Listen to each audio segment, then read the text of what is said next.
మాది విజయనగరం కాబట్టి మాకు అది చాలా ఇంపార్టెంట్. అంటే అది స్థాపించి మ్యాక్సిమం 20-25 ఇయర్స్ క్రితమే అయింది.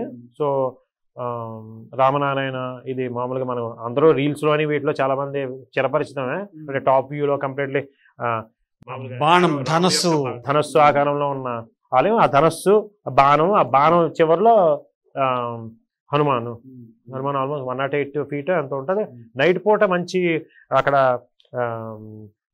లేజర్ షోలు చాలా బాగా చేస్తారండి. సో అది మెయిన్ ఏంటంటే మామూలుగా ప్లస్ లోపల ఏంటంటే మొత్తం రామాయణాన్ని బొమ్మల రూపంలో ఆల్మోస్ట్ ఒక 40-50 ఇవి చిత్రకళ ఇవి ఉంటాయి.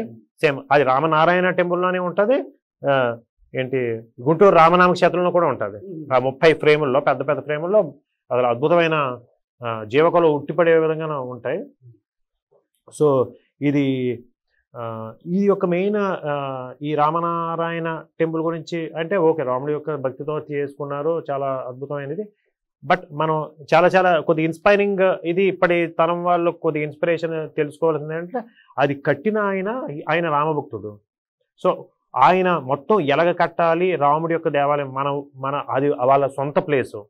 ఆ సొంత ప్లేస్లోని కట్టి మొత్తం ప్లాన్ అంతా చేసుకున్నాను.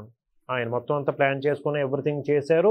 ఎలా చెయ్యాలి, ఏంటంటే చెయ్యాలి, మొత్తం డిజైన్ అన్నీ చేసుకున్న తర్వాత ఆయన శరీరం విడిచిపెట్టారు.